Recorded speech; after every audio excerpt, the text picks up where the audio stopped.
Guys, Ed Walters here with my first club review of 2016, and I'm going to start with the latest driver to hit the market, the TaylorMade M2. It's due for launch on the 19th, 20th of February. Now, it's a great looking driver with great technology behind it. It's an addition to the M1 family, so it's designed almost like a baby brother to M1. Doesn't quite have the amount of adjustability on it, so it sits in a slightly different price bracket. I think it's around about $279. You're going to see it come in and around that price bracket, so sitting in a little bit lower, but great technology, so great value. So let's have a look at the tech that's involved. Right, so let's look at the key points of our M2 driver. We've got a 460cc head, designed with our multi-construction, ultra lightweight 7 layers of carbon crown. Now, the fact they put 7 layers of carbon on it means that it is much stronger. So the weight that they've taken from using the carbon composite instead of titanium has been placed lower and further away into the sole, so that can aid in transfer of power to increase the potential for ball speed that we can get when we hit our shots.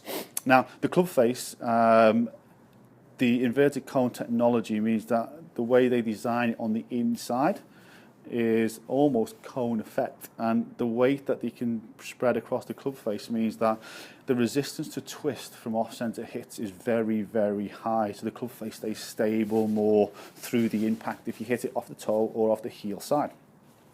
Now, with the redesign of the speed pocket that they've got in position there, this allows maximum forgiveness across the whole of the club face, so it keeps the ball speed higher for the off-center hits, so we hit the ball further, more consistently, and not a massive gap between hitting out the middle and then hitting it off center. The lower center of gravity just increases our dynamic loft, so improves our launch conditions, and also helps us control the spin so it stays a little bit lower. If we look at the adjustability on the driver, it is only down to the loft on the head, so it can go plus or minus 2 degrees. So I've got the 9.5 degree head here, so I can take it down to 7.5 or up to 11.5 maximum, or in between at little increments in there as well. So that's the design of the driver and why it's been designed the way it is. So let's have a look at how it performs. So we're going to hit a half a dozen or so shots with it here. I've got ES14, which is my custom fit launch monitor on the front here. I've got it hooked up to my iPad so we can get some numbers here with what this shaft does for me. The shaft I've got in it at the moment is the Mitsubishi Rayon Kuru Cage. It's a 60 gram stiff flex shaft. It's not the stock shaft. I've put this one in because I've tried it in a couple of different clubs before. Performs really nicely, it feels really good, so I'm interested to see what it does for me personally with this head on it. I've got the 9.5 degree head in, just set at the standard loft as well. So let's give it a go. Let's see how it performs. We'll hit 5 or 6 shots and then we'll have a look and see what numbers we produce.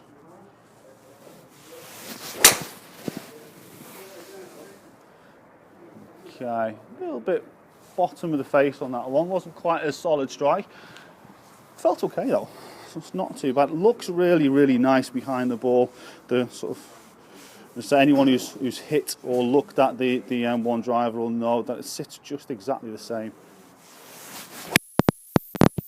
As we go through, really nice, really solid feel off it. I like the shaft. The shaft is very stable in my feeling as it goes through. I've not got the fastest of club head speeds, so I like a shaft which feels nice and stable but is not too light as well.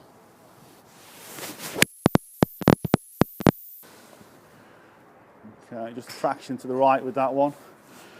Okay, quite nice though. Okay, let's hit a couple more and then we'll have a little look at the numbers. It is a nice feeling driver. Be interesting to see if the design and the change of how they've placed the weight but without the adjustability on the sole of it will maintain the ball speed as they would claim the technology is designed to do.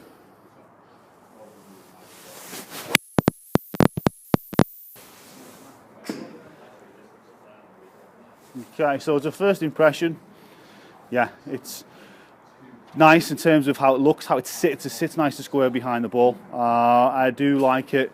I like it with that shaft in it, which is more important. So let's take a look at the numbers. Okay, so if we have a little look at the numbers we've got here on the screen, we can see at the bottom of the screen there we've got some averages. So the average is coming out, club head speed exactly 100 miles an hour on average. Like I say, don't have the fastest swing speed, but what was interesting is that especially the design of the driver, it did control the spin quite a lot for me. I currently use a Cobra amp driver, which I've had since it first came out, so we're going back now 6 years. I've got an 8.5 degree loft in that one, and the spin on that is really, really high. So it's interesting how it's controlled the spin average at 283. Launch angle is good at 12.1 degrees. Average ball speed at 148.5 miles per hour. So my smash factor is relatively high, you know, individually looking at them 1.5s into 1.44s with a couple of miss hits, but you know, the average there is fairly good, and then the average distance there at 279.7, which is, yeah, it's probably around about sort of maybe 10 yards longer in terms of the carry distance than I would normally get. But that, again, I think that's down to the way the spin's been controlled off the driver. So all in all, for me, especially with that shaft in it, which is what I was interested in trying, it works really, really nicely. The design gives me the good launch condition, controls the spin really well as well, which is what they've wanted to try and get from moving the weight lower and further away on the sole. So the actual technology behind it actually benefited me more than the technology that's in my current driver. So definitely want to look at, I'm thinking about changing my driver. So one for me to have a little look at in my quest for a new driver, if you like. But the important thing for you guys out there is to go out, test it, but get fitted for it. The length of shaft that I've just used there is 45 degrees, so it's 3/4 of an inch shorter than what the standard length driver shaft is going to come out at. Which helps me hit the middle of the club face a lot more, which keeps the ball speed up and has helped me get that little bit extra out of it than what I would normally get. But if you've got a driver length that's too long for you, you're not going to hit the middle of the club face often enough. So don't be scared about going slightly shorter in the length of your shaft, but get out there, go and try it, get fitted by one of the professionals in one of the clubs or at one of the retail outlets, but give it a go. I think it's definitely worth having a look at if you're looking at changing your driver this year. Guys, thanks for watching. Leave me comments below. This is the first club review I've done, so leave me comments below, clubs that you'd like to see reviewed as well. I'm looking at doing the whole range from irons and woods, hybrids, into beginners clubs, into package sets, budget end. So let me know what you'd like to see reviewed, and I will I'll try and get that up as soon as possible. If you haven't already subscribed to the channel, please do so. It's totally free to subscribe to. Like I say, lots more reviews, course logs, tips and everything coming as well this year. You can follow me on the social networks as always, and I look forward to seeing you guys again next time. Thanks for watching.